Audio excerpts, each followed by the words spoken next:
This is Stephanie, and this is the Mocha Minutes Podcast.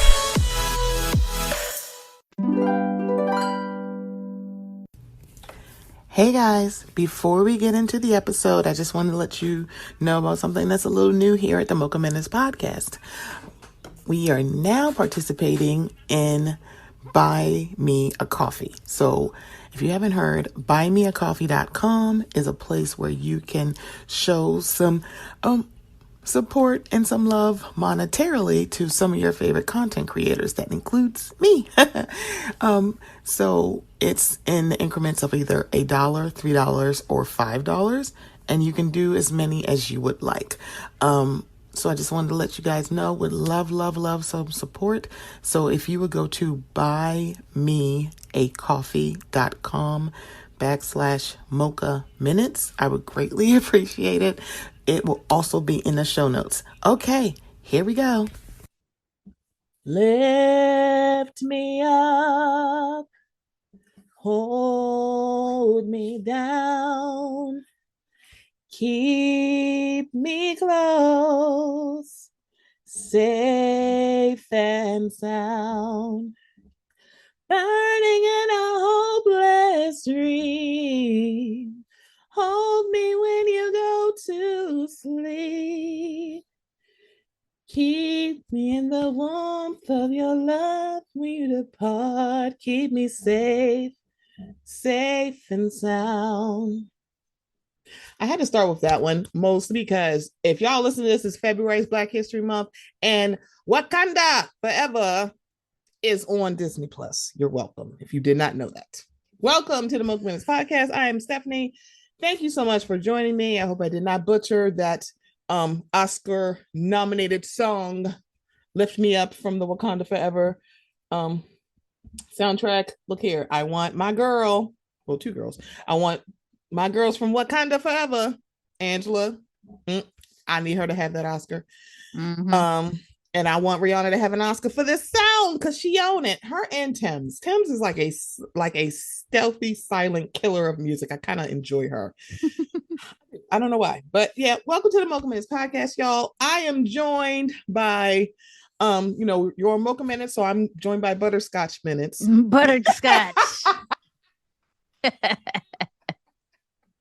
I'm joined by Butterscotch Minutes, one half of Blerdcomixed, and a whole militantly mixed Black woman. She's one of my faves. I fuck with her the long way. I have Sharmane. How are you doing, love? How are you doing? So I'm learning Spanish right now. So yo soy muy cansado. I am very tired.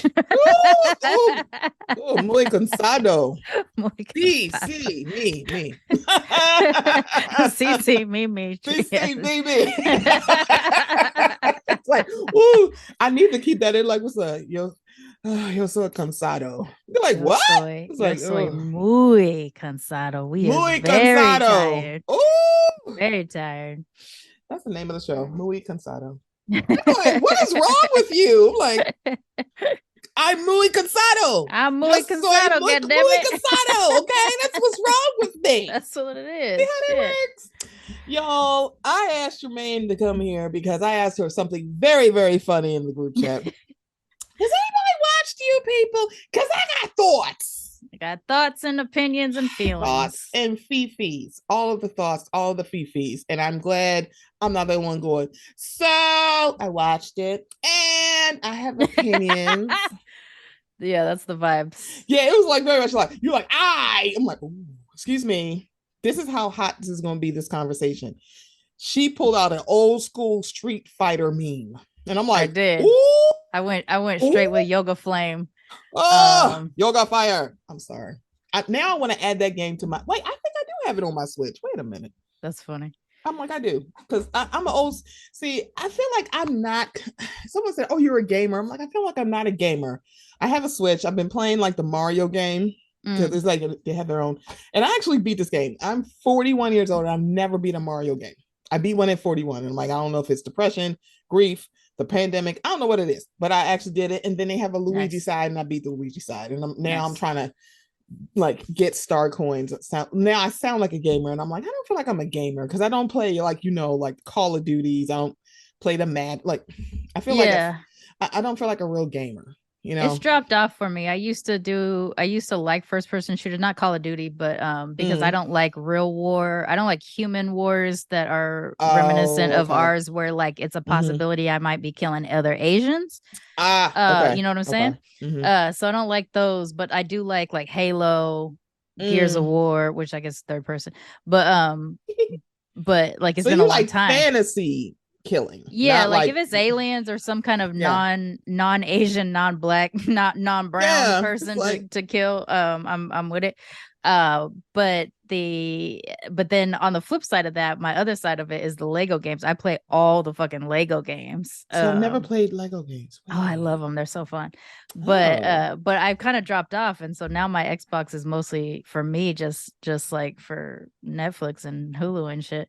But I kind of want the Switch because I haven't played I used to have all the consoles, and bit by bit, some of them have Oh. dropped off, and so now I only have the Xbox. But I Oh kind of want to wow. switch because I'd like to play the Mario games again too. So can I just tell you, and I don't like because some of the like Switch games are like cheap as hell. Mm-hmm. I downloaded like you remember the Teenage Mutant Ninja Turtle game? Mm-hmm. Yeah, I have that. It's like a little combo. I'm like, oh, this Dope. is fun. And I have Sonic the Hedgehog because that was kind of the thing. Like we had like the old school Nintendo, but we got a Sega Genesis, and of course Sonic was king on Yeah. Sega. So Yeah. yeah, that's the kind of stuff I have, and of course I played Mario Kart because I'm an adult. Yeah.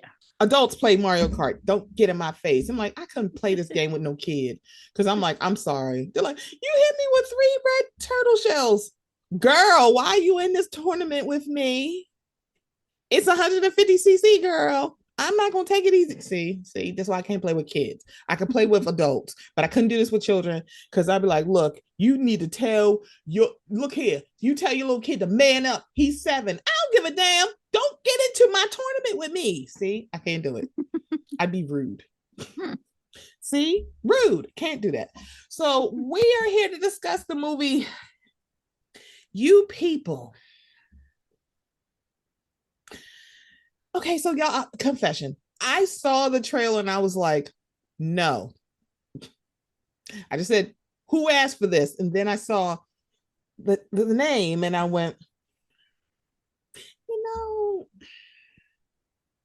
I want The to famous punch, Stephanie. you know, like, I've never, it's a, I could take Kenya Barris in doses. There are some things that I like. I was a Blackish fan. I still kind of Sure. am. And Yeah. then the issues started ishing, and I'm like, I don't want this anymore. I mean, Yeah. I have no problem having reason to see one of my favorite fluffy badass biracials, aka Mark Paul Gosselaar, on the screen. I'm like, I have no problem. And like, yes, give him to me. The fact he's Yeah. like, yeah, no one wanted me to let y'all know that I was like I have an Asian parent. I'm Yeah. biracial Asian. It Yeah. was It's like, funny that we'll find out for the first time. right, it was like, yeah, because you're no Keanu. Because it's No. like, Keanu can't hide that. To a certain extent, Olivia Munn can't either. Louis Yeah. Tan can't either. It's kind of like, um, yeah, but you're not Asian presenting, so that's probably why. But also, they dyed your hair blonde, and it's like, Yeah, they'd been dyeing his hair and he kind of kept that going forever because he had yeah, that thing. because But he yeah. still looks like it's like excuse me. I still remember super bad. They're like, like he's fucking Zach Morris. I'm like, so everybody knows that universally Mark Paul Goss is a very attractive Zach man, Morris. but Yeah. then he became fluffy, and I became like enamored with him. That's funny. I do not like skinny Zach Morris. I like fluffy badass Mark Paul Gosselaar who protects a little black girl. Okay, that's where Yeah. I am. I missed that vampire show, and I'm like, oh damn. So I never watched it because I'm a huge fan of that book series, The Passage. And Really? yeah, and so he doesn't look for me, he doesn't look like the character he's supposed to be playing. Oh. He's not the right type at all. So I couldn't bring my Mm. like it didn't bother me that they recasted the little girl to be black. Like that didn't bother me. Okay. The what bothered me is the kind of white man Ah. Walgas is supposed to be. Mark doesn't Oh. fit that look for me. Mm. And I was like, I don't know if I could watch Zach Morris do this. And so I still haven't watched it, but I love the book series, and it's one of my absolute, like, I actually still listen to it on repeat, kind of on my Audible and shit like that. I'm really into that series. But yeah, so Militantly mixed here, mixed main here. So one from the Black Asian mixed delegation. Don't right? make me think of a way that we can have a podcast called Mocha Butterscotch Minutes and we can figure this out, because I will. Mocha and butterscotch. I mean, mocha and butterscotch flavor sounds like a good flavor combination. So don't make me turn this into, we gonna talk about movies and shit. I mean, I've been trying to figure out, like, we have an auntie podcast, we can have a fucking tea time podcast. There's something here with you and now me. I need to buy more Black and Bold tea, because that peach tea, y'all, Sharmane got me hooked on loose tea. I was like, where'd you get this from? She's like, it smells so good. I'm like, right? Yeah.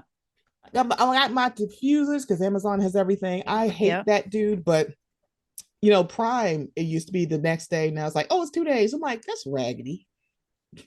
But give me my damn diffuser. Bag.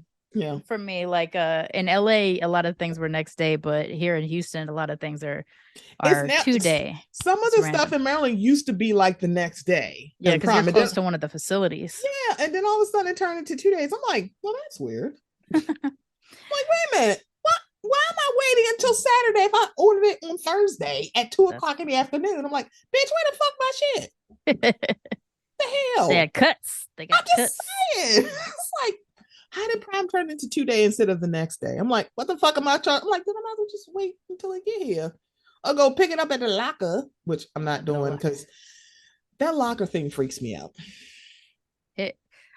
Okay, so in LA, we used to have one of those locker stores where, like, you'd go to the mall and you'd walk in and you'd type in your code and then it would, like, pop open a random locker somewhere with your shit.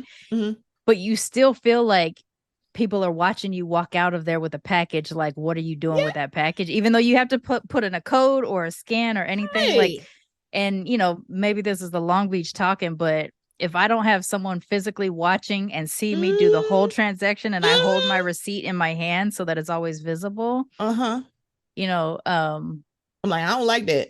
Yeah, it's uncomfortable. And, like, I married my high school friend. Like, we didn't get together in high school. We got together as adults, but they are Palestinian and German, but they were raised around white people. And so I didn't realize how white adjacent they kind of were for the longest. And so, he'll tell people not to give him receipts.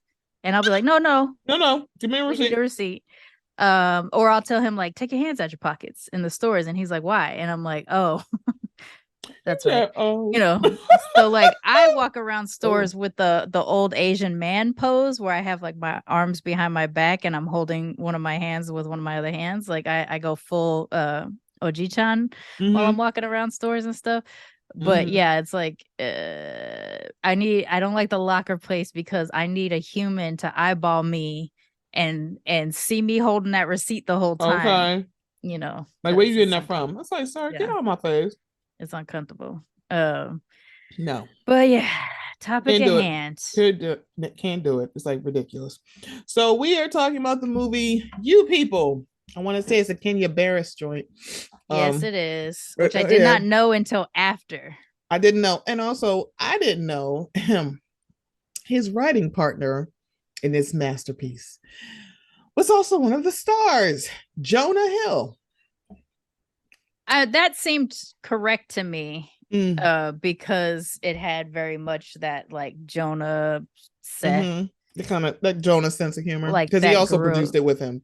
Yeah. Yeah. So this movie came out the next few weeks ago. It's on Netflix.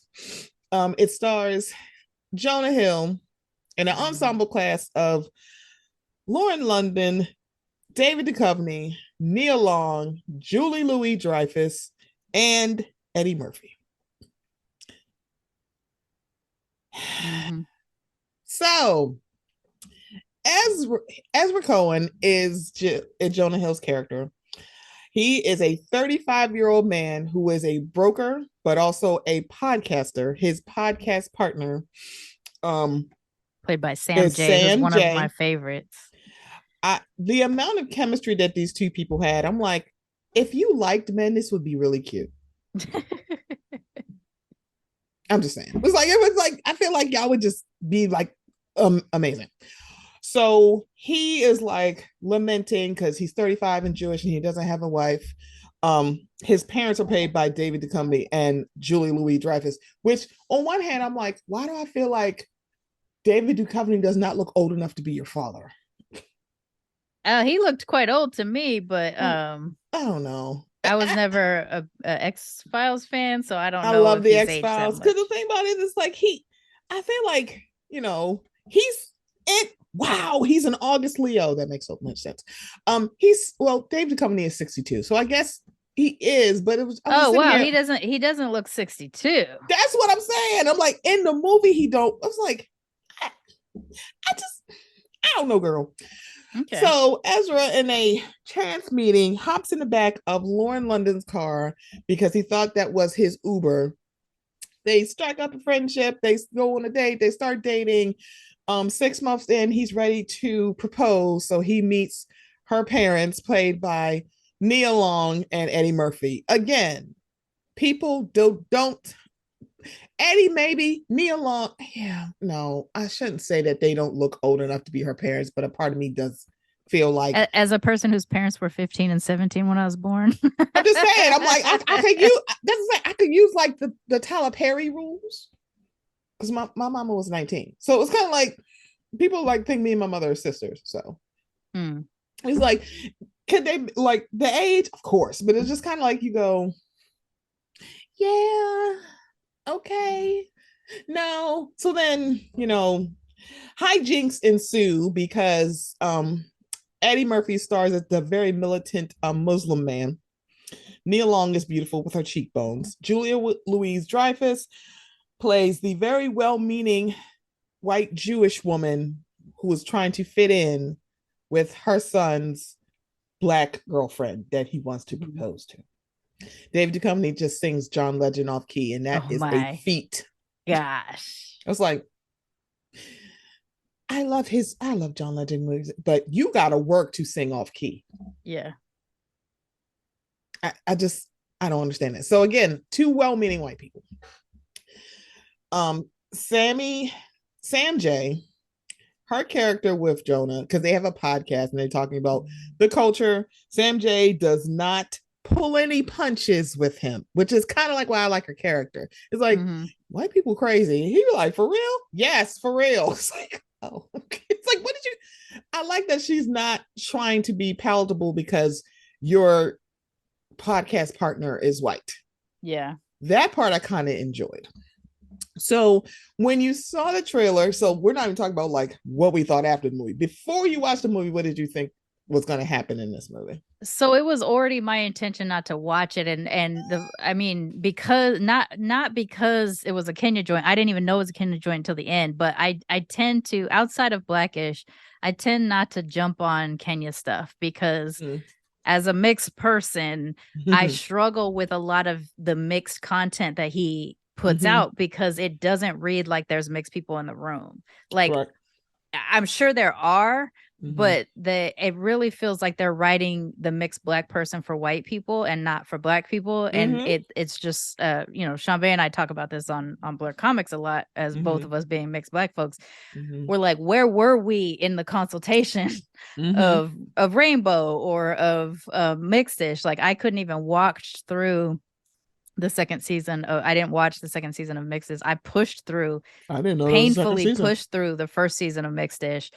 And then I never watched the thing that he did with Rashida and stuff like that. Like, I tend to struggle with Kenya because of his obsession with the biracial wife character, which he also threw into this by putting Nia Long as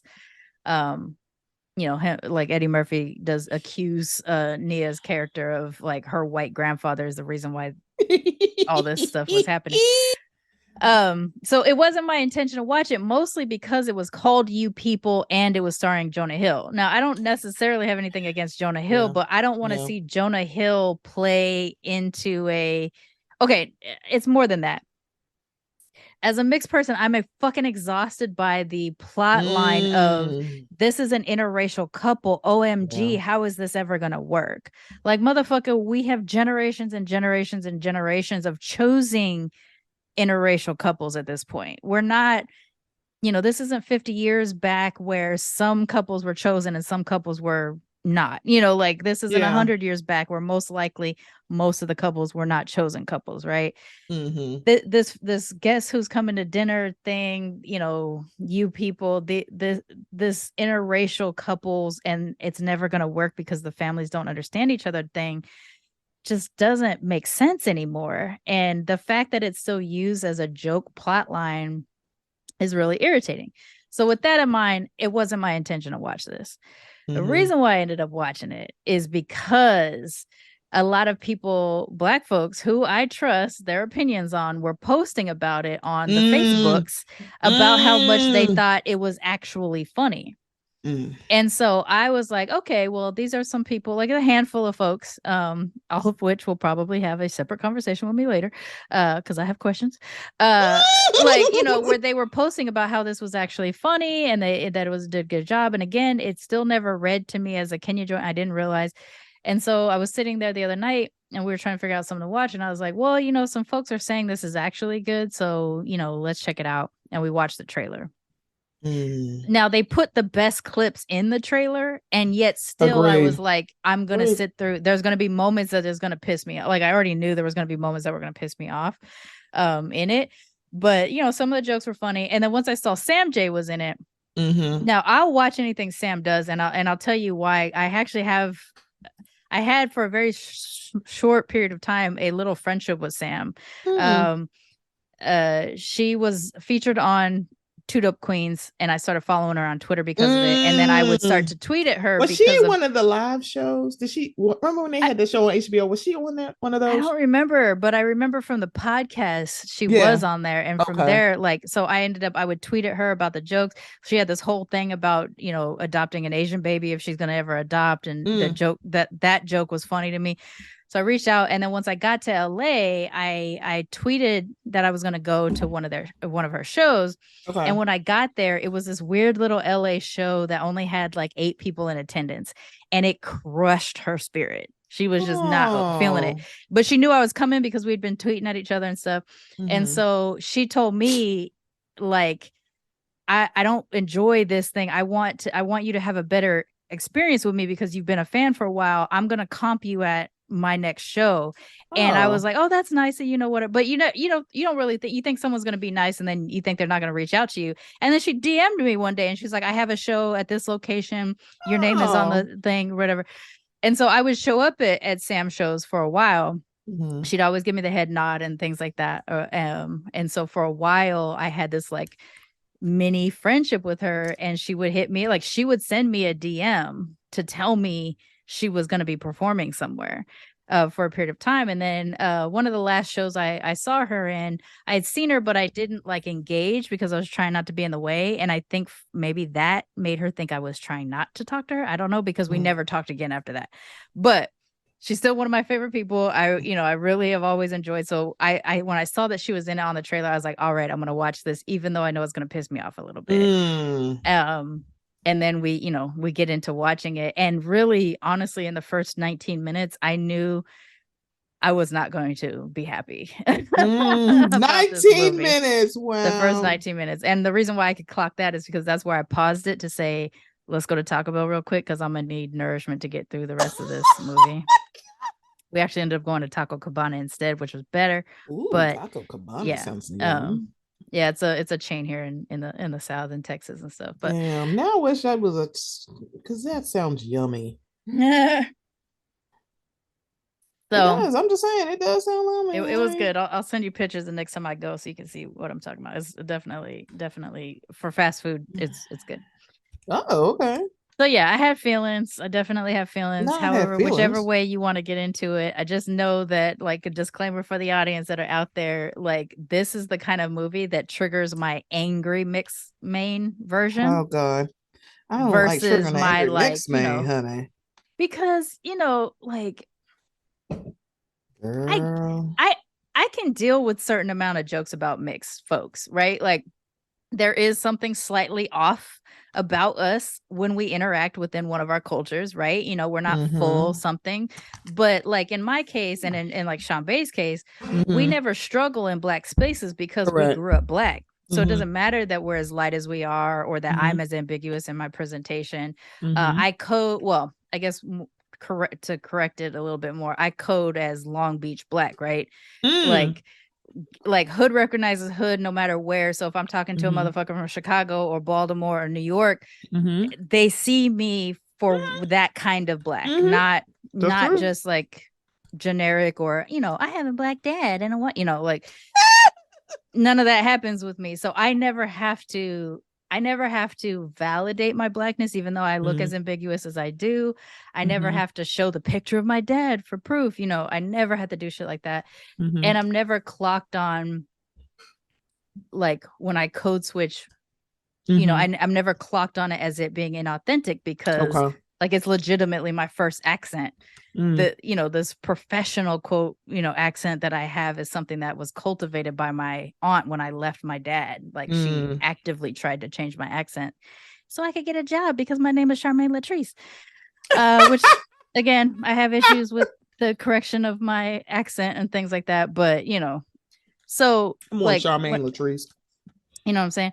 So when Chambay and I are dealing with mixed stuff, you know, the thing that triggers both of us or the thing that gets us angry is the idea that we're always a butt of a joke. And there's a certain amount of it that is acceptable joke that we can handle as mixed people. Like it's not like we have a chip on our shoulder because at any point I'm gonna ride on black side before I ride on anything else. You know, like even as a mixed Japanese, I'm have more access to my blackness than I have to my Japaneseness. So if it's between black and something else, I'm hierarchically gonna go black first, I guess.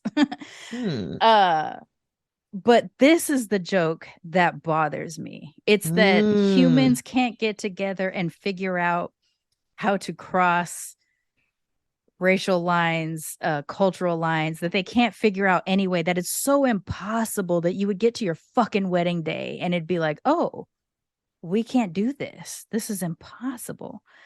But it had been working up until that point. You know, that joke, that's the thing that pisses me off because I'm an MGM. I'm a multi-generational mixed person.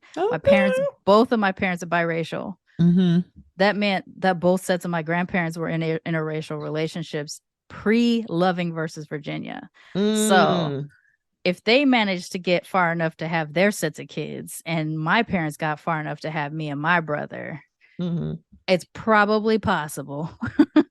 Right. That people can get that far and they act like they can't even get to the wedding. And that's something that triggers like a real irritation in me because it's so funny that this white guy who likes Jordans can't figure out when he's being racist. So when I saw the trailer, I was like, I truly enjoy anything that Eddie Murphy is in, except Norbit, for obvious reasons. Yeah.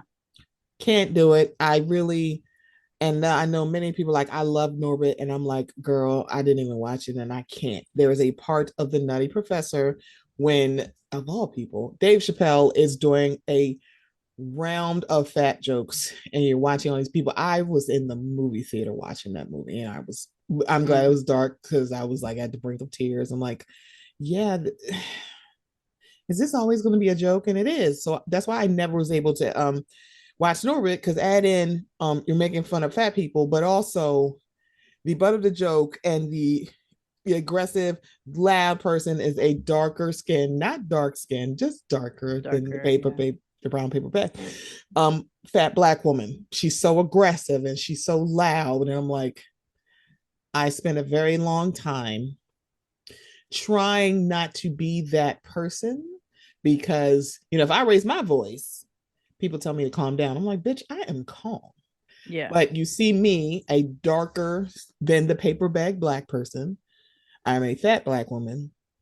if I raise my voice and or tilt my head in some kind of way, there's someone who's trying to de-escalate me, and I'm like, girl, shut the fuck up. So Yeah. yeah, having to fight against that, I'm like, yeah, I will never watch Norbit, and I love Eddie Murphy. Yeah. So y'all, and I guess even in Big Mama's house, I should have an issue with that to a certain extent. I do, but I also like Martin Lawrence, so it's neither here nor there. So I was like, yeah, I don't know about this, but it's like here's the thing. Individually, I like all the people that's in in this movie. Sure. Yeah. That's the problem. It was like I like the X Files, Julie Louis Dreyfus. I like catching. I was not a big Seinfeld watcher, and I did not watch Veep, and I know I'm probably missing out. Yeah.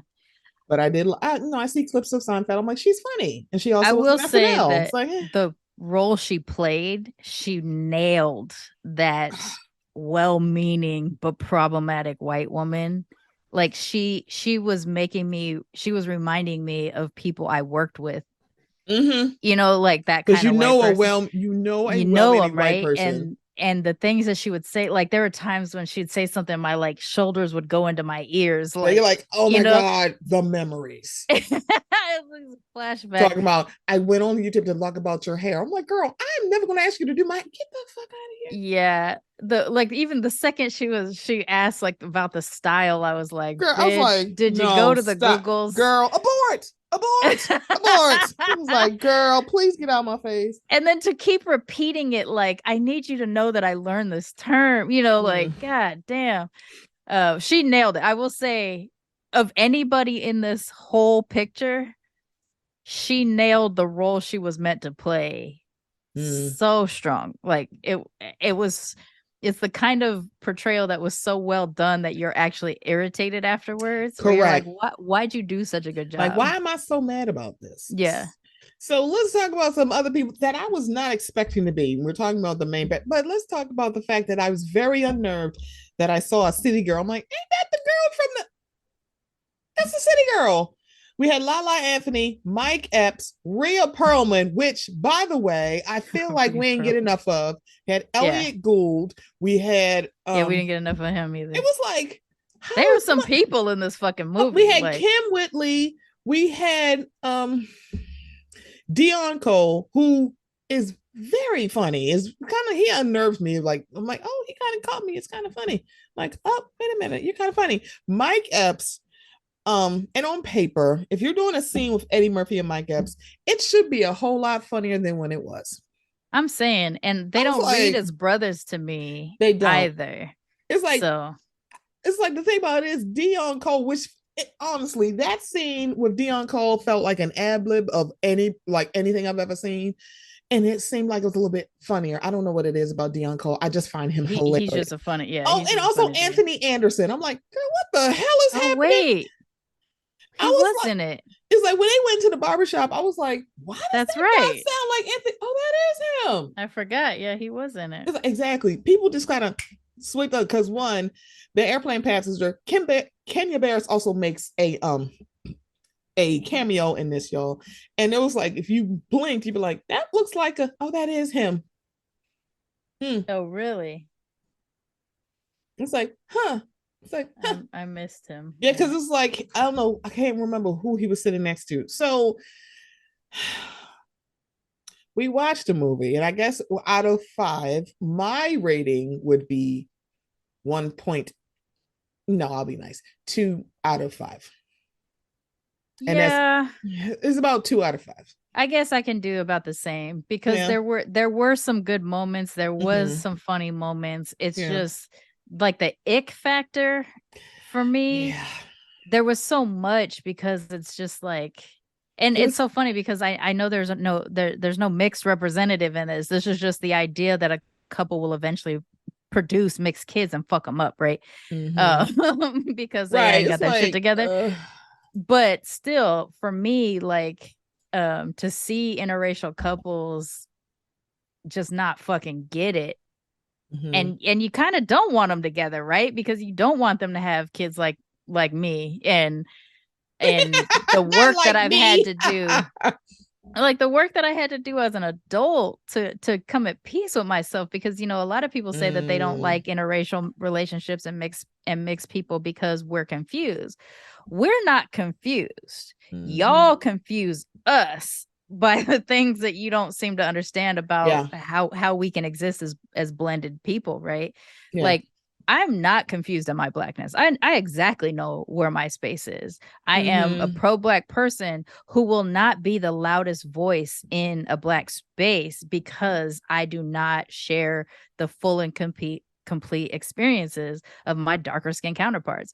But am I going to bring water, and am I going to shout and raise my hands and clap and applaud or whatever support I need to offer? Absolutely. I'm not an ally because I'm a member of the community, but I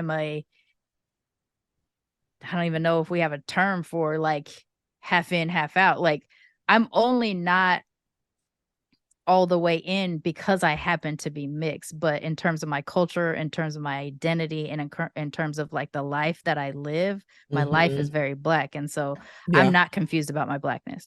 I might be a little confused about my Japaneseness only because of the way that I'm able to access it, and like how being Japanese in America versus being Japanese in Japan are a lot different and stuff. Like there might be a little bit of that, but I also don't enter as many Asian spaces. I'm doing that now. That's like a part of my current journey of what I'm trying to do now. But when it comes to blackness, like I'm not confused and I'm not missing much, you know, like I'm not missing much because of the kind of blackness that I was raised in. Yeah. But in this kind of thing, when you see these kind of interracial couples, like this is the bird and the fish story, and I fucking cannot stand the bird and the fish story, you know, like Oh, okay. Right. So and Kenya, why are you so obsessed with mixed people, bro? why, and why is it that's really my question, because I'm like, sir, what the hell is happening? We get it that your ex-wife or wife is biracial black.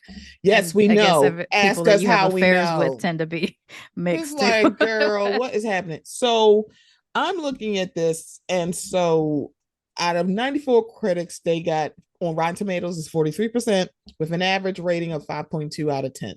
Now, so this is very interesting. This is from the Wikipedia page, y'all. I'm not even making this up.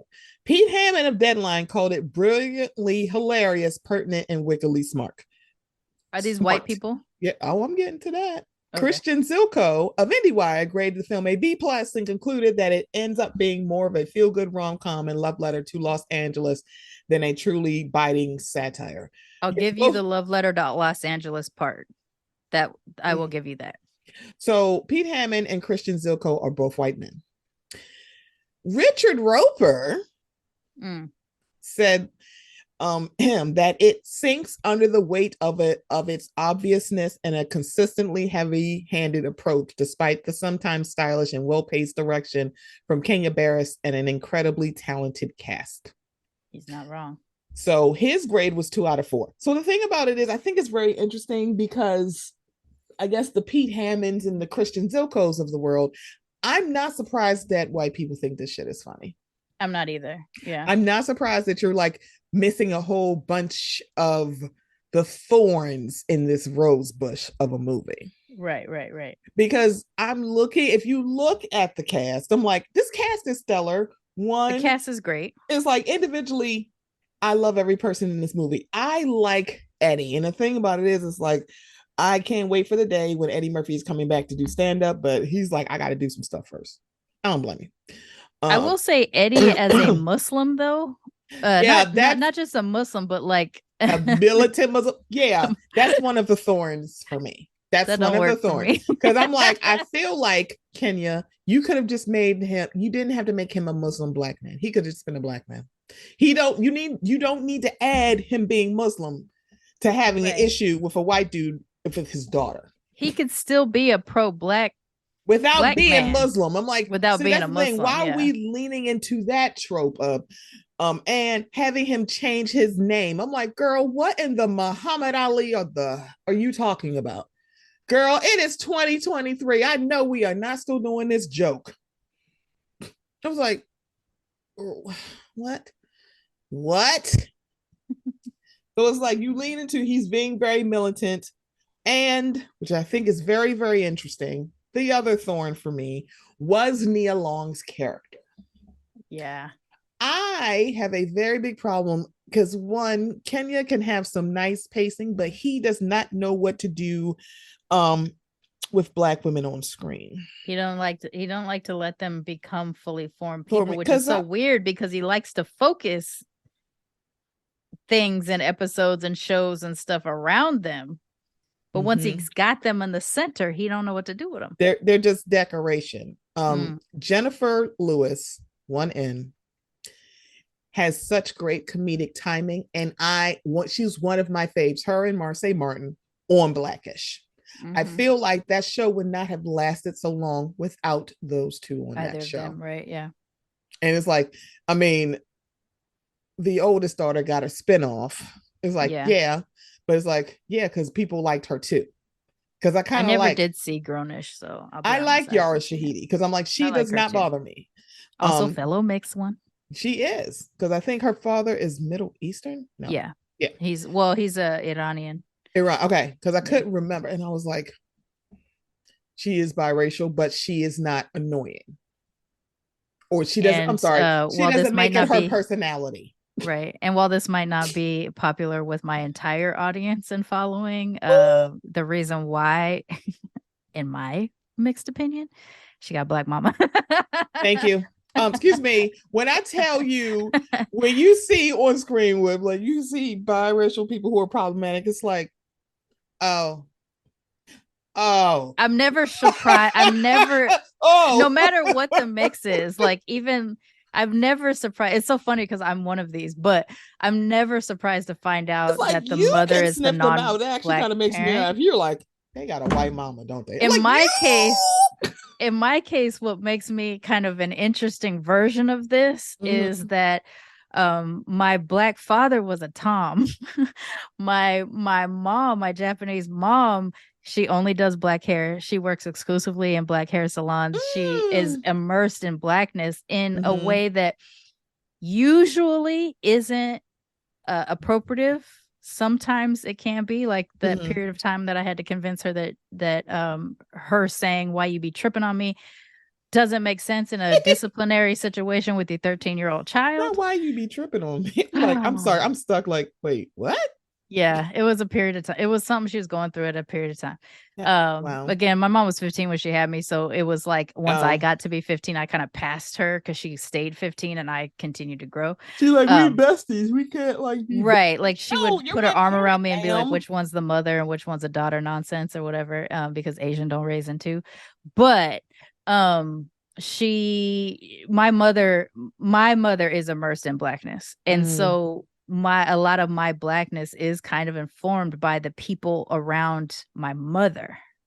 You know, so I have a different. So the proximity that she of Blackness you had around her. Yeah, I grew up in a hair salon. You know, like I grew up in a Black hair salon. So I grew up in Black church. You know, like stuff like that. So while I am one of those in that I have my mother is the non-Black parent. Your nature is a little bit different. It's a little bit because I was raised by Black women. They weren't always my mother. You know, like my mother is not one of those people, but my mother put me in places where I was raised by a lot of Black women. And then when I lived with my dad, we lived in predominant Black community. We went to Black church. Also, my dad just happened to be a Tom. So it's my Blackness is informed by maybe not necessarily my relatives. Okay. You know, that's why I don't code the way other people with white moms do. Yeah. And then you don't, you'll be like, because I smoke them out too. Like as soon as they pop up, I'll be like, you know, and it's like, yo, Sharmane looked like that girl on Love Is Blind in the reunion when she be squinting like, yup, she got a white. He got a white mama. She got a white mama. I already know. I don't need you to tell me nothing else. My counterpart on Blerdcomixed, my childhood friend, my homie for the last 39 years of my life, Sharmane, Blurred Vision. He got a white mama too, but he and I, we both grew up in we both grew up in a circle of mixed Black families, like because we were military kids. So we're around most of the bulk of our friends growing up had a black parent. One of the people in the room was a black parent. And so we were kind of raised in community with all these other mixed folks. And so so while we do make jokes that there's things that he likes that are more white than things that I like, we both we're two examples of like having non-black mothers, but still manage to not come off as that kind of mixed person, you know. The problematic. Okay. Yeah. So we're steeped in our blackness versus most definitely, y'all. And if y'all don't listen to Blerdcomixed, y'all need to, because one, y'all should be listening to it anyway. But yeah, you can hear it. Be like, girl. They'd be like, girl. They're like, what white nonsense is this? Listen, I'll call out a motherfucker too. Patrick Mahomes, whatever the fuck, Super Bowl, whatever. Oh Lord have mercy. Oh Lord have mercy. Oh. This is what I'm talking about. We can tell you. We can tell what kind you are a mile away because you are aligning with whiteness, right? Oh my God. So yeah, like I'll call that type out because of that problematic behavior. When this is going to be very interesting because they've been touting it, you know, because like historically, like this is the first time in history it's 2 black quarterbacks. Yeah. And then, you know, the conversation is like, well, like, it's funny because in 1998 and 1999, if this had happened, even if one of them was mixed, even if one of them would not be trying to like correct anything, especially Patrick. Let me talk about my mama. Shut the hell up. Yeah, Gen Z is different. Gen Z grew up on the internet. Gen Z grew up dealing with race and identity a lot earlier. Gen Z is owning mixedness over whatever your brown is, I guess, in a way that like my generation didn't. Like even as pale and yellow as I can be, I'm black. And the black people really around me grew up treating me as black. I was never not treated as black. I was black with a Japanese mom, right? Yeah.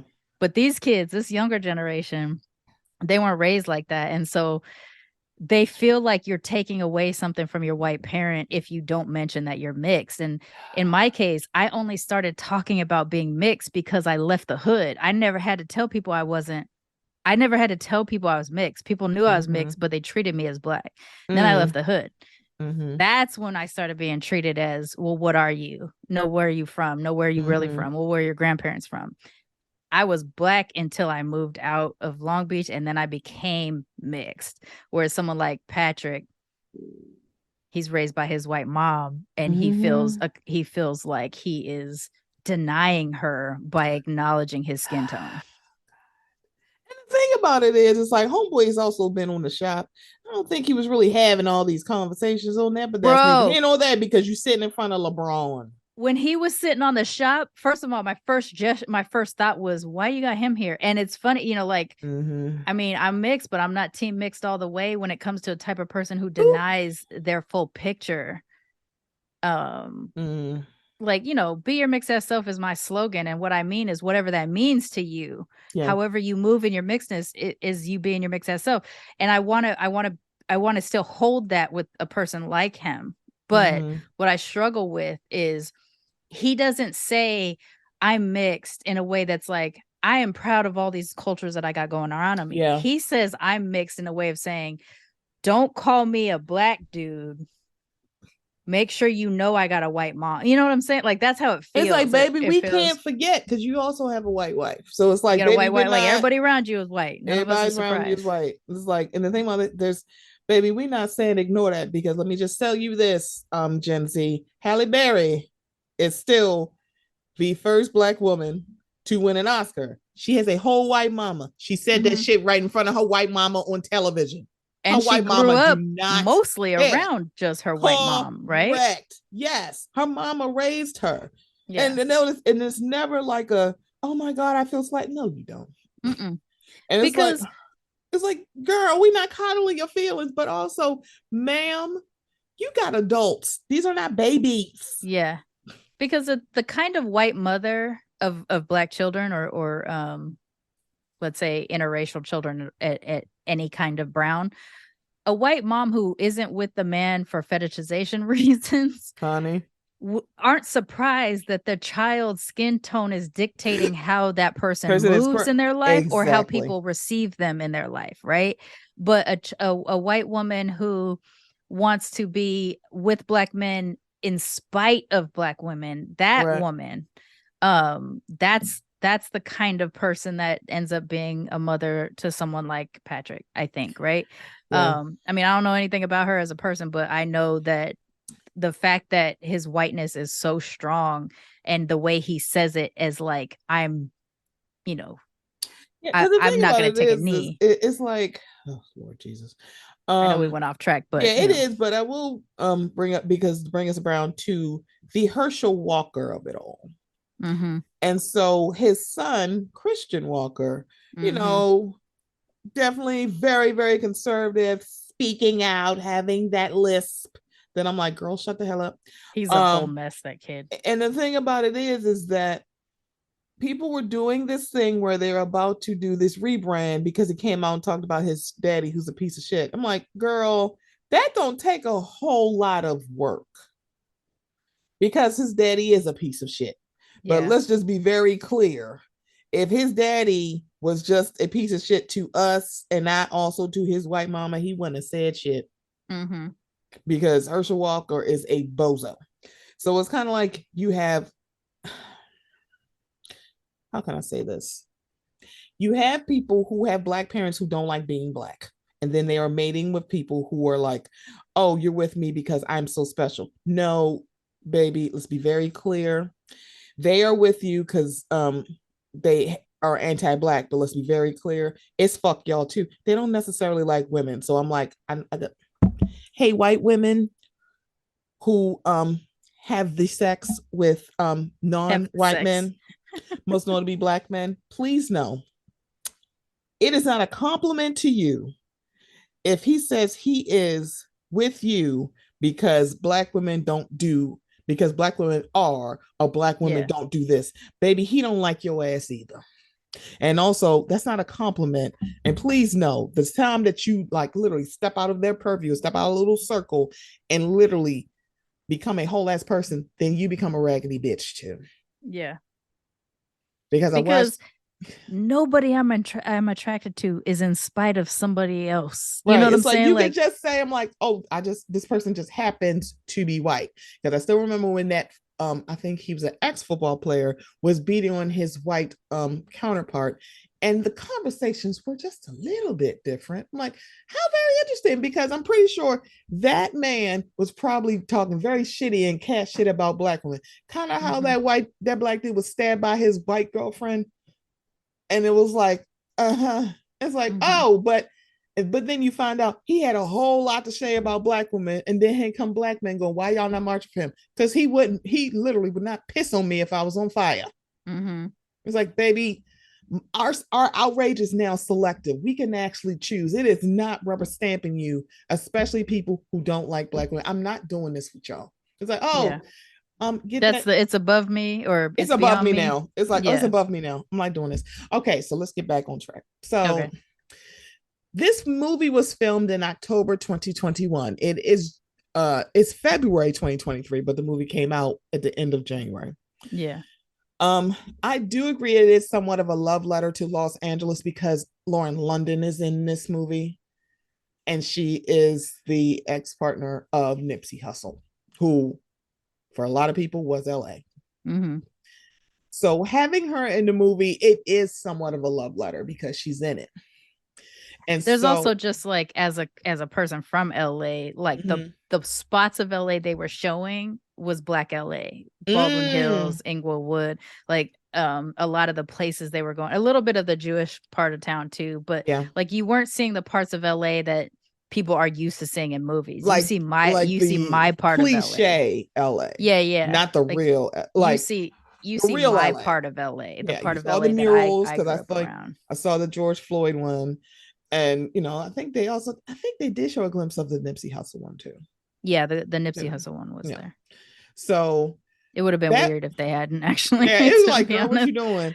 So when I think about when this was shot, when this is filmed, Lauren London was on Watch What Happens Live and they were asking her questions. She's like, I have grief brain. I'm like, it's 2023. This movie was shot in 2021. I'm pretty sure some of that stuff went back for her because I mean she filmed this in 2021.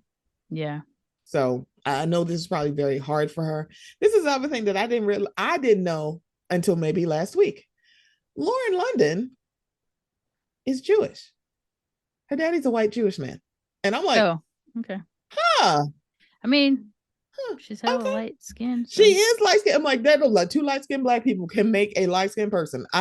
I didn't think she was biracial. I didn't. But it also doesn't matter because she don't talk like again, me, right? Like she's a person like me who's just she got a black mama. I ain't gonna do this with y'all. Yeah. She got a white Jewish daddy. You know what's funny though? Oh, that's a pretty that's funny. I'm giving away the trade secrets. That's actually a pretty typical black Jewish combo where there's a white man. It's a man, white Jewish man and a black mother that's who converts. Can somebody tell Gabe Kapler that I said hello? Because that man is fine.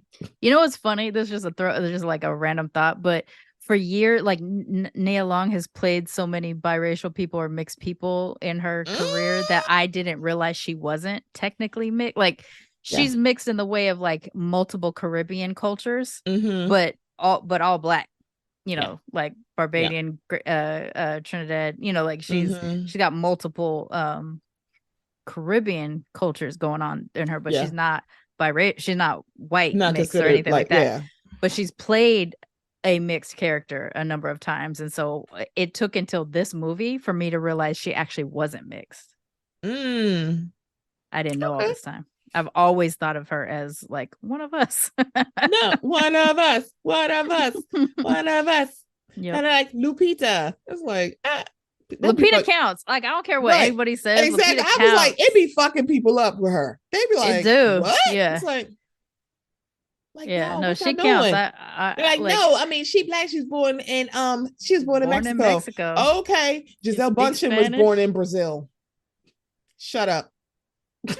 Like, ma'am, that's a whole white lady. Well, she was born in Brazil. That does not make her. Well, to be fair, a lot of Brazilians are white. You know, there's a bunch of different kinds of Brazilians. So I'm like, her lineage, I believe, is German. It's like we're not gonna do this. So that's why I'm like, if y'all wanna give it to Giselle, her last name is Bundchen. Hello. It's like, girl, don't do it. I'm like, if y'all want to give it to Giselle, you can give it to Lupita. Shut the hell up. You know? Just saying. Like, I was gonna say spicy white, but it's too early in the day. Yeah, she's not even really. She's not. I guess because of Brazil, you know, I don't know. I'm sorry. I mean, when it comes to Latin America, it's complicated because motherfuckers are white. Yeah, because I mean, like this is basically mixed, nationality that makes her Brazilian, not ethnicity. Yeah. See, y'all, this is what happens when you listen to Sharmane and listen and get education. You know, nationality, ethnicity, I'll break down race. Nationality. It's like national. Like, what's that? That's where you're born, honey. Bro, the amount of times when someone has walked up to me and asked me what my nationality is, and I'm like American. They're like, what? They're like, no, your nationality. I'm like, the nation. It's where I'm born, clown. What are you doing? Y'all don't know nothing. Nationality. Nation is built into the fucking word. I can't. People be cracking me up. You're like, do you know what nationality? Okay. So the movie is not a terrible movie. There are funny parts. It's got its moments. Yeah. It has its moment. It was like, girl, what the hell am I watching? It still cracked me up at Homeboy. It's like, I don't want to do this job anymore. I want to have a podcast. Girl, what? I mean, I can relate. You can't relate, but it's kind of like you are a little bit. I don't know. I don't know if I just code you different because you're not like a stockbroker. Yeah, I was a HR director. You were, but you also were kind of like in the entertainment world. That's what. Yeah, I was. That's I've what done I'm saying. All the for things. Me, it's kind of like done all the things. For me, you code different, and probably it just seems weird. They're like, "Why are you treating her different?" I'm like, well, because I'm motherfucking Sharmane. No, I mean, it's that part, but it's also like. It's a little bit different if you're a stockbroker and you're like, I do a podcast. Well, I mean, I do the HR things and I do a podcast that's, you know, for the culture, but I'm not a white Jewish man. Okay. We can talk about the roses. The cast is stellar. Roses cast is is the great. backdrop of LA. I'm like, kind of dig that. Roses, having Lauren London in the movie and the center around LA. Rose definitely is having a lot of a lot of funny people in this movie. Also a rose is it's on Netflix. I'm sorry. I know y'all probably gonna go like, why is that a rose? I'm like, yeah, I would not have wanted this movie to tank at the box office because people don't want to go outside. I see. It's like, no, we could watch it. Even if it was on Paramount Plus or Discovery, I kind of like that it was on Netflix. I'm fine with that. So here comes the thorns. Here comes the sun. Do do do do. My first thorn is making Eddie Murphy's character Muslim. I agree. That is just whack as hell to me because he didn't have to be Muslim to be somebody like, I don't feel comfortable with my black daughter having a white boyfriend. Because it add that. felt like a caricature of people from the nation, right? Like, it's like it didn't read real at all. No. And like, again, like, I'm from LA. The nation dudes are out there, you can see them coming a mile away. I wouldn't have looked at Eddie's character walking down the street and thought he was a member of the nation. I would have thought he was a hotep. That part. You could have just left it. Like, you could have made him Pan-African if that was the case. Yeah. Or ADOS. You could have did any of those. But making him Muslim, it's like, because this also is coming from Kenya Barris and Jonah Hill. They wrote this together. Y'all sat in a room, probably got high and talked about this. And you're making a joke of that part of the community too. You know, like, not like, I don't. That they're very like. When they brought up Farrakhan, I was like, "Oh, sweet Christmas!" Okay. And you knew that had to be in a mess, right? Like if you're gonna go with a character that's a member of the nation, and we're talking about a black family and a Jewish family, and then you're gonna bring up Farrakhan, knowing that historically what he has said about Jewish people, what he has said about women. Yeah. He's not the guy that you want to have your wife and daughter nodding their head to yes, right? Yeah. Like, that scene was just not. It is weird. It was just a caricature of what members of the nation are like. You know, I'm an atheist. I don't believe in any of the shit. But what I will say is that I think that the average Muslim is not this caricature that we got to see in the Kenya movie, right? And I don't need black people making fun of black people like that. I don't need black people to segment further parts of the community and making them a caricature. You got your mixed caricatures, you got your fucking Muslim caricatures, and it's like, and he keeps going as if he is somehow the pinnacle of what black is supposed to be, and he got to make fun of everybody else. Yeah, that's not. It's like, girl, even having a rabbi and an imam, and it was like, now Dion Cole is funny, but I feel like I'm not even Muslim, and I probably would have had an issue with this. I mean, I feel like for a lot of interracial and interfaith couples, having a representative from both of their not that part of like being there. It's a common thing. I'm just talking about the caricature that I saw in this movie. I'm like, right, yeah, that I would have. I'm like, okay, it couldn't just be you could have just had like a Baptist preacher and it would have went the same way. Like, what is happening here? That's true. It's like, what? Another thorn. Or I guess just have a guy that could play a Muslim better than Eddie. And the thing about it is, it wasn't necessary. It wasn't necessary. True. That's the problem. But if you're gonna do it, make it make sense. And that's the thing, is that it didn't make sense. It didn't. Another thorn, I think I mentioned down the watering down of Nia Long's character, because I'm like, if we're going to talk about a 2-parent black household, there's no way you're watering down a black mother. And why is it that it seemed like she wasn't really there? She wasn't a whole person. She was not a whole person at all.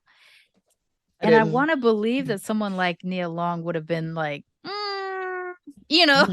like you want, like, I mean, maybe she needs a paycheck, maybe, fair. I'm not trying to take anybody's paycheck away from them, especially not a black woman. But like, if I would have been given some of the lines that she was given, I would have been like, Yeah. this is not how, like, you don't get to that level of an independent daughter that's proud of herself and have a mother Without that's her that much of a exactly, wallflower. exactly. It's That like don't make no I sense to didn't me. like that. And yeah, it's full disclosure. I know there's think pieces out there about you people. I haven't read any of them. I haven't So either. it's like this is probably it's touched on somebody's things piece. Probably. I didn't read any of them. I'm like, I'm not doing that. I could get this off the top of my dome. Not that these probably aren't very well written and informative. They This is probably the are. most amount of time I'm going to devote to you Correct. people Correct. beyond watching it. Correct. Another thorn is the juxtaposition of the angry Muslim Black Party and then the overly friendly white people. Whereas, like, they're also just trying, like, they're not fucking up and saying something, even though, like, even with Julie Louis Dreyfus doing stuff that was problematic, it was still steeped in, well, she got good intention. Instead of us literally saying, like, what you're not going to do is act like there would not be somebody being overtly and covertly racist to, like, Lauren London in her face, in her presence. I mean, honestly, I think what got missed is how often David Duchovny's character did it. But in the same way that Nia Long was like an invisible mother, a Black mother, David Duchovny was an invisible Jewish father. Both of them had different elements of being problematic, but we just moved on from them because we're focusing on the two major stereotypes: the overbearing Jewish mother and the angry Muslim Black father. Those were the two people that mattered, I guess. And really just kind of bothered me. And then the little sister who, quote unquote, was so woke because she likes women. I'm like, see, I'm not doing this with y'all either. I don't have time for the white woke lesbian. I'm like, what you're not going to do is get on my nerves. What were they just trying to hit the bingo card of problematic everything? I was like, oh, sweet Christmas. Because of course she is. It was like, she could have just literally just been just a white Jewish sister. She didn't need to. You don't add this. Oh, and by the way, she likes ladies. No, we don't need that. And not just that, the way she's stunned by the beauty of Black women whenever she walks into a room. I don't need this white woke lesbian who fetishizes Black women on my damn screen. It's like, it's way too many cliches for it. So I'm talking about these cliches, way too many of them for a Black man and a Jewish man to be at the helm. I'm like, now, see, that's the thing. It'll fly, which is why white people probably like this a lot more than Black people did. Yeah. Unless you're Richard Roper, who's like, so I do this. So I'm going to be honest with y'all. Yeah. When he said heavy-handed, I am like, because one, the movie's not that long either, y'all. It's not that long. So it definitely was heavy-handed. So that another thorn. And so this was the conversation I saw on the timeline about the chemistry between Ezra and Amira. So that's Jonah Hill and Lauren London. Here's the deal. Jonah Hill's not a unattractive man. So it's not far-fetched. I just wish that we had seen on camera less of the buddy, we're comfortable with each other, instead of the actual sexual chemistry that y'all are wanting us to use our imagination with. Yeah. Because it's like, it's not far-fetched to see Ezra, like an Ezra and Amira. Baby, go on your FYP for Instagram and you will find at least 7 couples that look like them. But you can tell, like, those people like to fuck each other. Yeah, you didn't get the impression that, okay, because I mean, I want to say that, like, if your relationship runs the first 6 months and you're already ready for marriage, it seems like your sexual chemistry would also be crazy high because your, like, endorphins are going crazy. And that's why you want to get married, because you haven't calmed down yet. But in that case, like, their quiet moment before they had sex for the first time type of thing did kind of read very sweet and everything like that, like very sweet for a first time. But after that, It's like, After girl, that, get they to were the fucking fucking. roommates, you know? Get to the whole fucking. Okay. And it's not like you needed every scene to be them just like throwing each other against a wall, but you Yeah. needed some indication that there was also a sexual attraction and not Yeah. just a like the way they showed sexual attraction was the feet under the table and the feet in the bed thing. You know, they kept showing feet Yeah. as the way that they were connected, like they would touch their feet intentionally and stuff.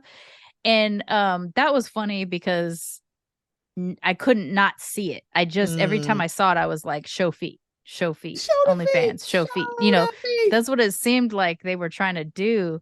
Oh And it man. just seemed like they were like they had a whole bunch of cards that they threw up on the wall that's like, this is what the kids are looking for these days. And it's like It's like, are they Gucci looking for them slides. though? Are we looking for it though? Child, It's just, I don't know. uh, It just felt like a whole bunch of like, here's a whole bunch of caricatures. Here's the white guy that's into black culture who's going to wear mm-hmm. um like clothing from black stores but in a white way, you know, Mm-hmm. the tie-dye fucking sweatsuit or Yeah. whatever. I think a lot of people's complaints about like his hair and things like that and his unkemptness Mm-hmm. didn't look like they could buy him with a girl like her. Yeah. And I mean, maybe, sure, yeah, but as a again, going back to being a person who lived in LA for a big part of my life, that couple exists. That Correct. couple that you walk past and you're like, huh? You're like, why are those two together? I'm like, They're a dime a it's not dozen. far fetched. It's really not. So I don't I'm think that Jonah was like, she's so out of our league. I'm like, yeah, sometimes it's not just the looks. Like you just like, I like this person because I like this person. and that's the thing. Like, I mean, I'm in a relationship that's we're about to have our 23rd anniversary tomorrow. Hey, We don't look necessarily like how'd y'all get together? we knew each other in high school. I moved away and went to Long Beach. When I came back to Sacramento, he was best friends with my childhood best friend. So we were just thrown together in group because of this one pivot person, like was Oh our Lord, main this sounds friend. horrible. I literally, and now I realize how that sounded. Like I was saying it like as hypothetical, like how y'all get together, as No, opposed no, I to, didn't read it like that. I didn't oh, read it like that. But like, you know, for someone, okay, so a question that does get asked of me mm, sometimes very problematically on my show mm-hmm. is like for someone as pro black as you, how did you end up with a non-black partner? And Ah, um I mean, I get the curiosity because I am so pro black, and believe me, there's been times and it has been a struggle for me mm, throughout our relationship. The thing is, we mm, were friends all the way through high school. When we were 22, we were kind of inseparable because mm. his car broke down. And so we were driving to school together. So we literally Oh, spent every single day together. mm-hmm. And in doing, and of our entire group of friends, he and I were the two funniest. And so we would make Oh, each other laugh all the time. And laughter turns into sexual chemistry over right. over a period of time in our case, because I wasn't attracted to him for many years. Like we knew each other for 7 years before we got together, and by the time we got together, I was only attracted to him for about a year. Mm, And it was mostly the resistance on my part was mostly that he wasn't black and that we would have trouble, you mm, know. But I mean, he was mixed. He just didn't grow up mixed. He didn't grow up with his Arabic side. He didn't really know. He didn't actually even know what he was until we were adults already, when we finally found who his father was and things. So he doesn't have a mixed identity, but what he does have is a mm, military kid who grew up around a mm. diverse group of friends. Like, he Okay. has very few white friends, but he's not a Oh, token. He's not mm-hmm. a he's not a white guy that hangs out with black people and sounds black. He never Mm, he That's why when I see the people who speak with that particular black accent and they're like, I grew up around black people and this is why I sound like this. sure. uh Tree grew Hello, up around black Aquafina. people and he don't sound like that, you know, like, you know. Hello, Aquafina. You know, exactly. So like he while he gets all the things that we say and sometimes uses it, it doesn't come off weird because he doesn't switch into a black accent to use the things that we say, you know, to say the things that we say. He just Mm-hmm. grew up around us. And so he doesn't code uncomfortable to be around Mm, for a okay. person who is pro black, right? We just made each other laugh. We were the funniest Whew. friends. We ended up getting together and we've been together all these years, right? Mm-hmm. Um, but but he wasn't the kind of person I was attracted to. He was just the person who made me laugh the most. And what as we've aged, we've gone through this like new phase of aging out of the bodies that we were originally attracted to each other in. We're not in those bodies anymore. We don't look like we looked when we were first attracted to each other, but what we've maintained all these years is a companionship and a friendship. We still make each other laugh. So we're not going anywhere. But the things that he finds attractive and things that I find attractive are different. We just happen to love each other. And I think a relationship like the Jonah Hill character and I guess what is it, Ezra and Amira. Yeah.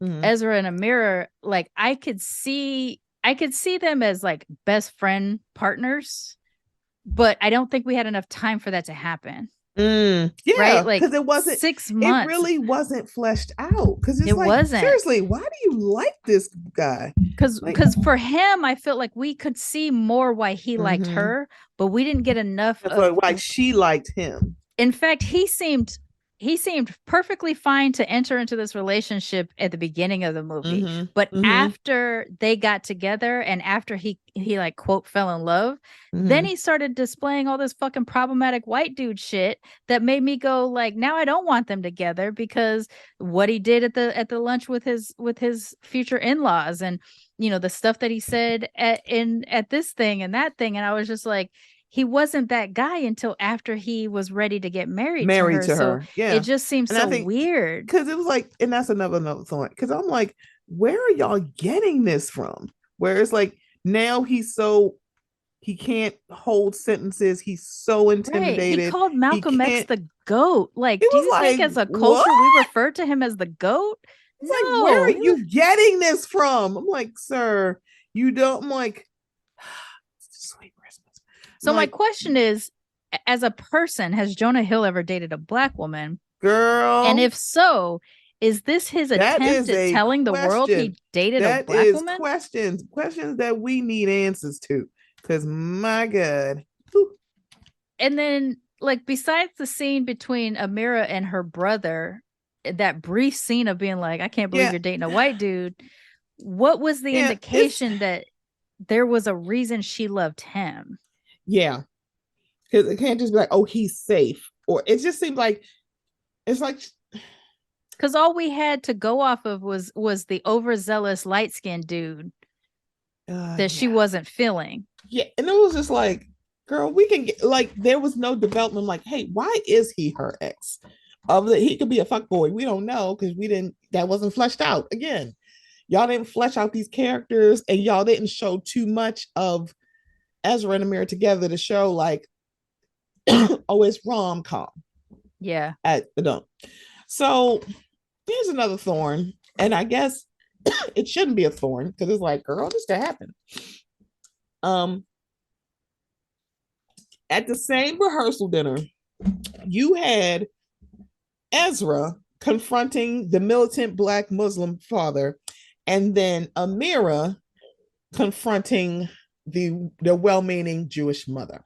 Now, both of those conversations needed to be had. Sure. It just felt so heavy-handed. And why are we getting to the point of the rehearsal dinner before that conversation happens? Not another point in their life. Like, it's a last-ditch effort to ruin the wedding, or like, could we try to be like it's like, huh? I'm like, girl, this would have happened before, but also I'm gonna say this. Amira should have been having that conversation with her father. Ezra should have been having that conversation with his mother. That is how it should have happened, and that would have been a little bit more growth. Not because, one, it's like, I don't know I know a few Black women, but quite frankly, I've been a Black woman a long time. It would have been, you need to talk to your mother. Yeah. Because if I got to go over there and talk to her, I'm going to hurt her feelings, and then you saw it. Because here's the other thing. Again, we watered down Nia Long's character. Ain't no way in hell my mama would have looked at her and say, are you okay? She'd be like, what the fuck did you say to my daughter? That fucking thing after all of that. Wait a minute. My mom would have been like, Is everything okay? Is there a problem over here? Yeah. She wouldn't ask about her. Not because she don't care, but it's like, In this my moment, daughter is it's my involved. Like, daughter, why right? is she upset? I'm like, what happened? She would not even ask, are you okay? Because again, you don't have Amira saying a line to the white mother, like, you don't get to let me be your little black toy. When she said, I'm not a toy, I'm like, girl. And then you also don't have her say something like, oh, now you're gonna cry, and now your feelings are hurt, and now your feelings are more important than mine. Have her walk away while After Nia 6 can months hear of being, that, girl, and then check on her. correct. Because again, we that don't need to check on that with my mother for real. Yeah. It's like that would not have happened. I don't know where y'all getting this from. I'm like, Kenya, I don't know which women you have, what black women you've been talked to. I'm sorry, I'm kidding. I know you haven't talked to a damn one. It's like, but also, who's in your writing room? Like, if you don't have black women in your writing room that are Jonah that are Hill. saying this would not be how this happens. Jonah Hill is in your writing room. That's who's there. Yeah, I mean, I guess I'm viewing Kenya as like a TV producer, and so I'm hoping there's like 6 other people in the room. But if it's just him and Jonah and Kenya, like, are you too equipped to write black women without a black woman consulting in any way, shape, or form? Because there's no way a black mama would have been like, wait a minute, are you okay, white lady? It'd be like, what did you say to my daughter? Exactly. Like, what did you say to her? Because why is she upset? Yeah. And then you really didn't see a scene between them talking about this. I'm like, there's so much of this is really what should have happened, and it didn't happen. And I'm like, see, I'm rushing too much. Because no scene with the mother talking to Amira, but you have scene after scene of Julia talking to Ezra. Like, yeah, because I mean, I know we were dealing with 2 different stereotypes, the one being the Jewish mother and the militant father, but like, the mother was so absentee, the black mother was so absentee in the face of her black daughter. Yeah, that didn't read real at all. Like, I get that it's a comedy, but when comedy works, it's grounded in some kind of reality, right? Like, it has to. It's like, you can't have this like beautiful black drop of Los Angeles and have those kind of conversation that really is very pie in the sky. That's what you want. This is what you want someone to say to somebody.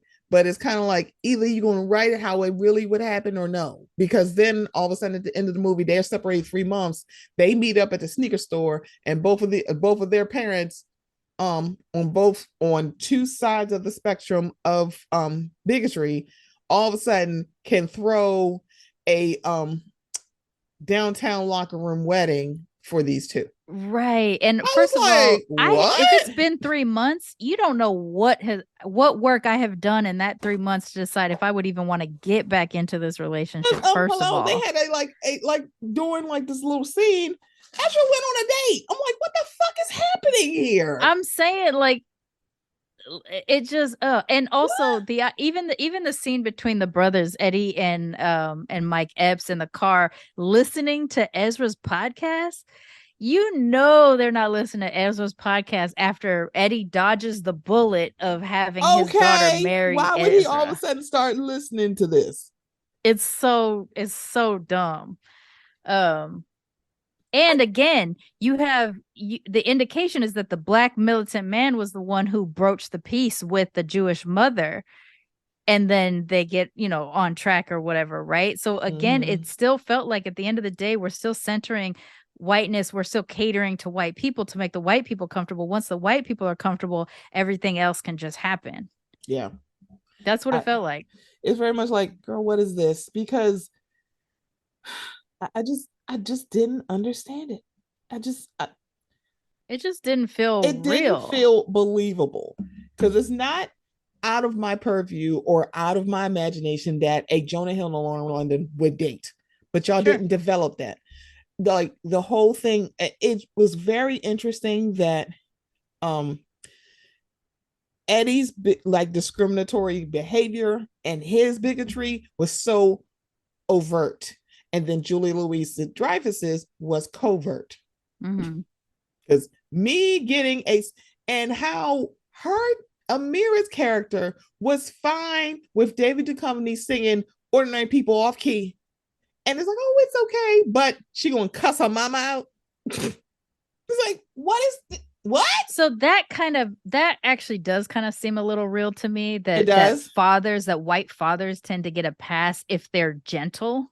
Like if the white father was more aggressive in his like, because the way that they had David Duchovny's character work, it's just like, hey, you're black, I thought of this black thing, like his obsession with Exhibit.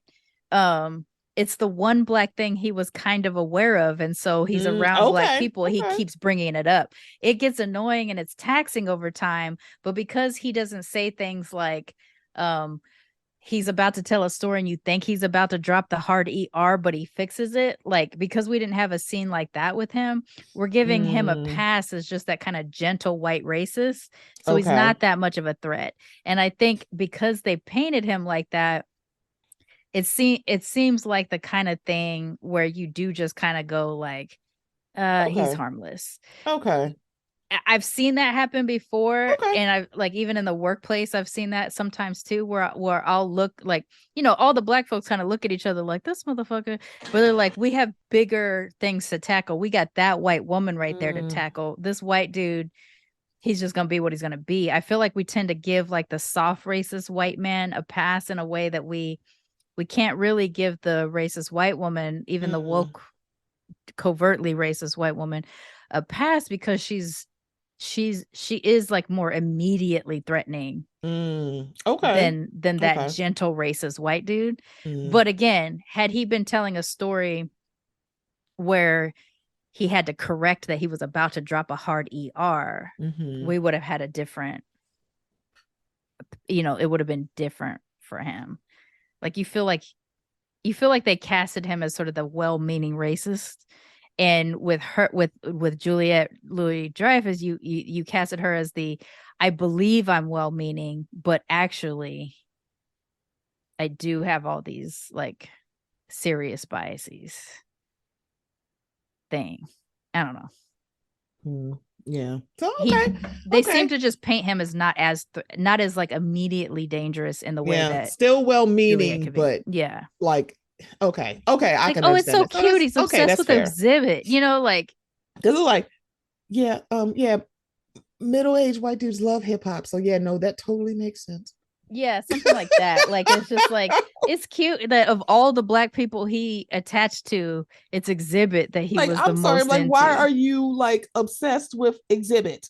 The fact that Exhibit didn't make a cameo, given how often they brought Exhibit up, like, y'all really, you don't think he could have used a paycheck? He ain't been fixing cars in a long time. You had a city girl in this movie.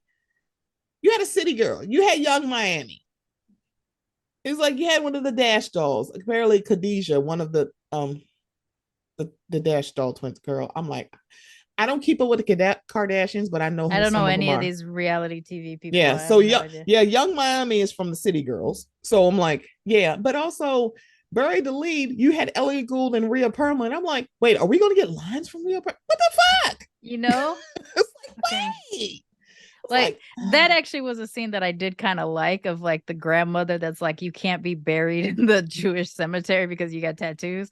I don't know if that's a gross stereotype, as far as like Jewish people would be annoyed by something like that. I don't know if that's the case, but it seems so funny. Do you think it's that, like, tied to like, the tattoos from the Holocaust? You think that's what it is?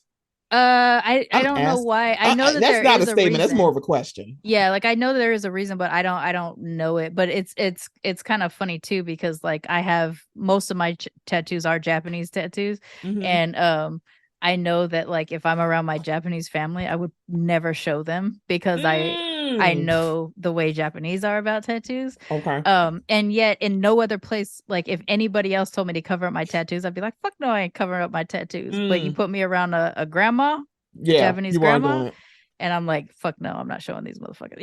Like, so I get that. And the fact that, like, I think it was a good way of showing like the defiance of him as a son, to be like, I'm in temple and showing my tattoos, but the daughter here is well behaved and well meaning. She just happens to be a lesbian, but you know, she stays well behaved. Like that was probably one of the funny scenes to me. But Rhea Perlman, we didn't get enough of her. We didn't get enough of Elliot. Did you imagine was her and Danny DeVito in that movie? I'm all about seeing like real life couples be in. Well, they're not together anymore. They're what? Whoa. Yeah, they got divorced like 3 years ago. What? Yeah, they've been divorced for a while. It seems so weird when couples that have been together that long break up, but I mean, I get it. I am sitting here like, oh my God. Well, I'm not sitting here devastated. Yes, my God, girl. It's been a minute. What do you mean? I was like, oh my God, what do you mean? How did I miss this? I'm like, wait a minute. Now, wait, they separated again. Why am I on? Stephanie, get off Wikipedia. Oh, yeah. Actually, it's been a long time. Wait, I just looked it's it up. like, they're like 2012. Why do I think that would just happen? They separated, but they said in March of 13, it was reported they reconciled. The couple later separated again in 2017. Although the two no longer live together, Perlman says she has no intention of divorcing DeVito. Yeah, I don't. Yeah, they're okay. So they just separated, but they're not really divorced. Listen, I get that because, like, if Tree and I were to separate now, I'm still I put in the years. I'm getting like, girl, you know, go have fun. But if I die, he'll get my 401k. If he dies, I'll get his 401k. Like, we both have been paying into our retirement together. You know, I'm not giving that up to somebody who just comes in late in life, and I wouldn't expect him to give it up to someone who came in late in life. Like, and I would never get married again. So if we were to break up, I would say let's stay married, keep each other on the whole medicals and the insurances and all that other kind of shit, but just live separate lives. That would be us. In a heartbeat. I understand we're not going to be together anymore, but we're going to go ahead and share this retirement. Oh my God. Oh, sorry. Ooh, that I'm sitting here gonna be like, that time. It is, because we aunties, y'all. But before I put in a button on this, because I think I've said a lot of roses, and yeah, thank you for the insight. I feel like Taria, the nuance, because you know she loves me when I talk about nuance, because she'd be like, "That would be making me think." God damn it! I'm like, no, because I was like, this is ridiculous, and I'm like, okay, all right, no, I can see that. But did you have any other roses or thorns? Because we have more thorns than I mean, roses. I'll be honest, my biggest rose is the scene with Sam being real with Jonah. She's definitely a rose. That seems like something that your close homie, like the homie that you don't have that conversation with very often, like, you know, but this is the time. That seemed like a really real conversation to me, and I felt like that might have even been ad-libbed because Sam is going to be able to say that better than Jonah's going to be able to write it for Sam. Correct. And I agree, because that's the kind of like conversation you have with a white person that, this is how you know you have a black friend. If they can actually have that conversation and not feel uncomfortable having it. I have that for friendship. You know, I have this one white woman friend who is also a co-host on one of my shows. They are a white person that does a lot of anti-racism work.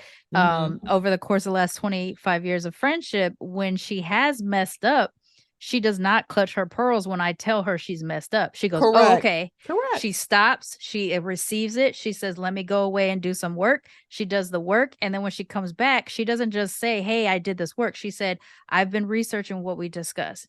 Can I talk to you about it now? Like, do you have the spoons? Can we discuss it now so I can see if I'm on the right track?" You know, the way she moves as a white woman it's the only reason why we're as close as we are, because it's not that I don't have a couple of white friends or acquaintances or whatever. She's the only white woman I have in my life that actually does active racism work, right? And acknowledges that she knows she's just a sentence away from fucking up.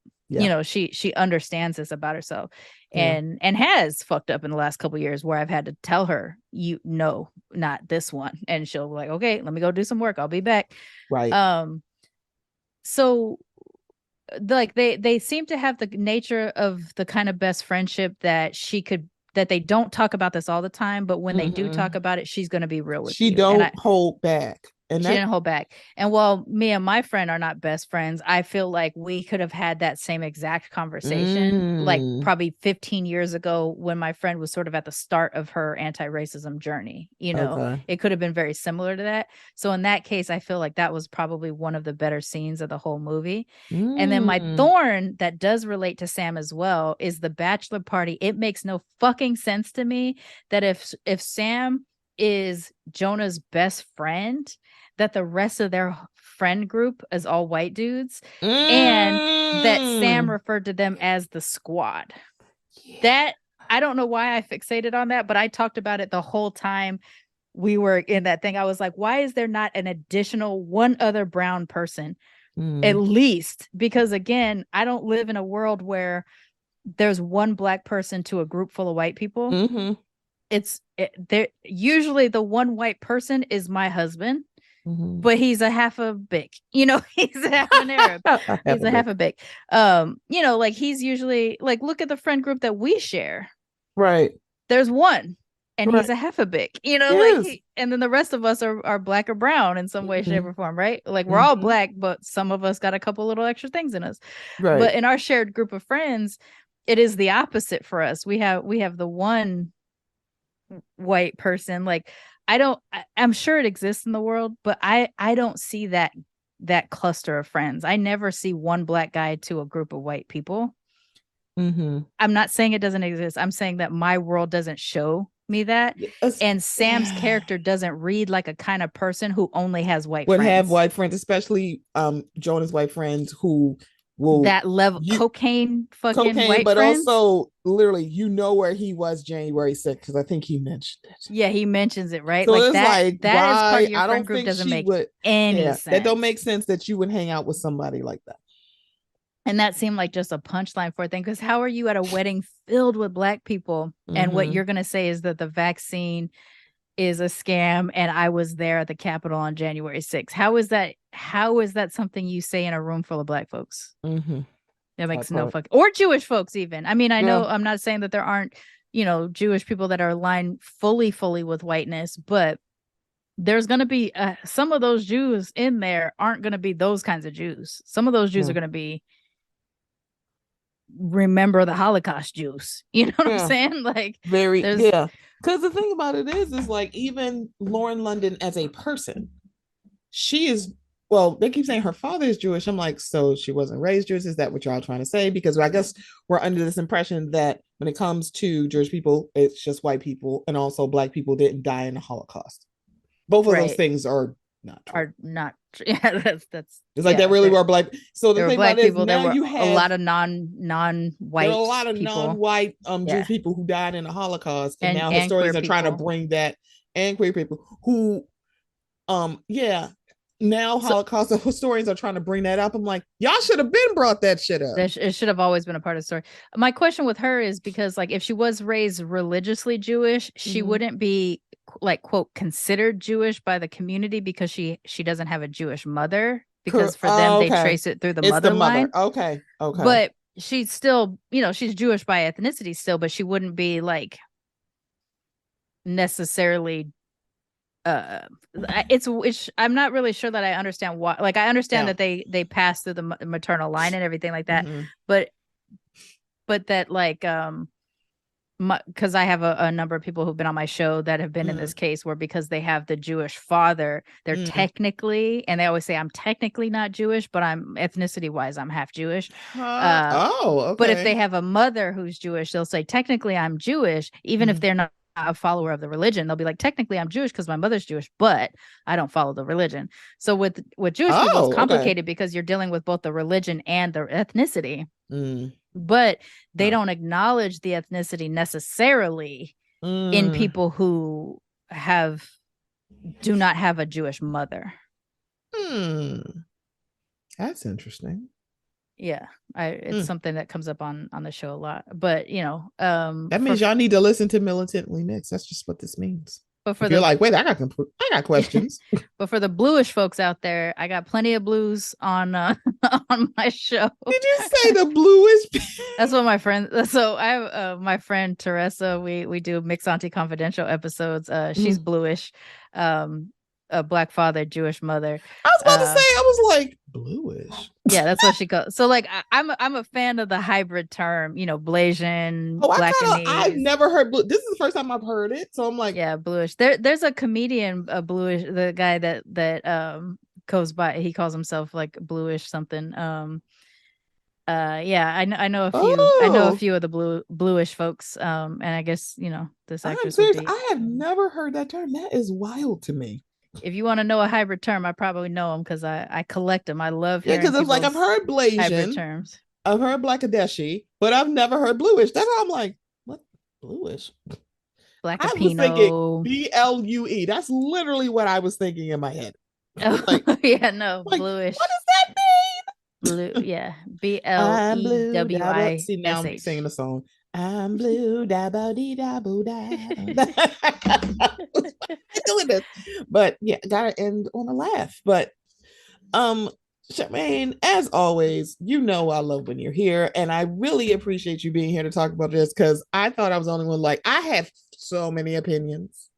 So many. I mean, honestly, like, I'm legit kind of disappointed in the handful of my black friends that posted about how much they liked it, because I'm like, you have multiple mixed friends. Like, how could you not see that we would feel weird about, oh my gosh, interracial relationships are so weird. Am I right? Right. And the thing about it is, it's like, is it a terrible, like, let me just tell y'all this. Is it a terrible movie? No. Is it a good movie? No. Yeah. But it's like, the thing about it is, the sum of its parts makes up for how heavy-handed and ill-constructed the plot is. But let me just be very clear. I love Eddie Murphy. So it's kind of like, okay. And I kind of like that. I think Lauren London, this is the first thing she had went to film after Nipsey passed. So it's kind of like, I'm trying to, I won't say benefit of the doubt, most notably to Lauren, Eddie. It's like,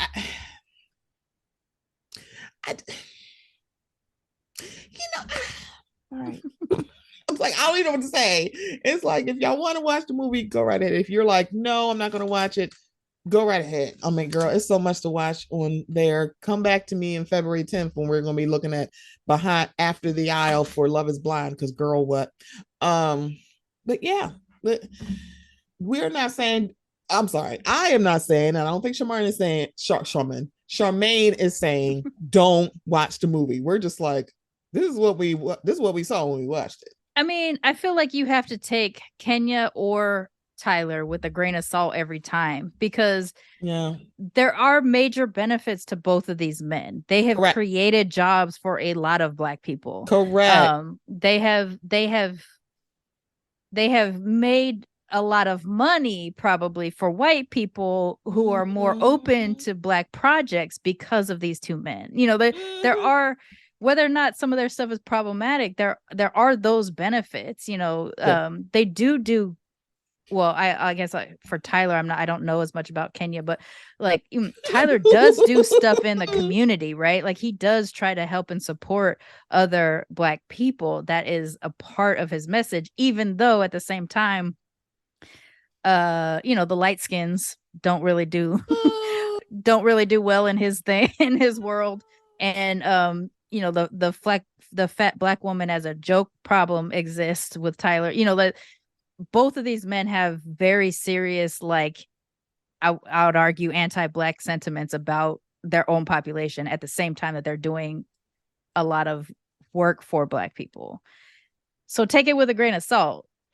Is sometimes their shit funny? Yeah. Is sometimes their dramatic stuff great? Sure. Are they sometimes benefiting the population? Sure. But they push out these caricature ass motherfuckers sometimes, and it's you gotta be able to see that, and it's okay to have the feelings about that. I think it's okay to have the feelings, I guess. It is. So if y'all just want to watch the movie, go right ahead. I'm not going to tell you what to do, because that's not my place. Let me just say that. It's just not my Enjoy your problem. No, I'm joking. like, because everybody got their thing, and it's like I'm not going to say that because one. I mean, I got my problematic phase too, where I can acknowledge that they're problematic, and yet for whatever reason, instead of like they have a place because everything can't be completely not. Everything can't be evenly handed. Some things got to be heavy handed.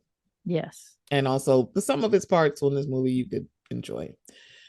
So Sharmane, before we get out of here, tell everybody how they can find you in main hustle media podcast network conglomerate that you are.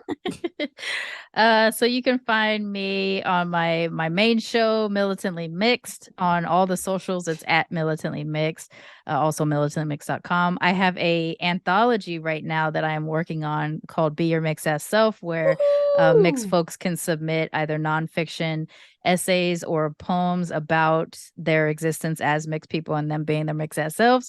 So you can go to militantlymixed.com and click on the Be Your Mixed Ass Self anthology page to learn more about that.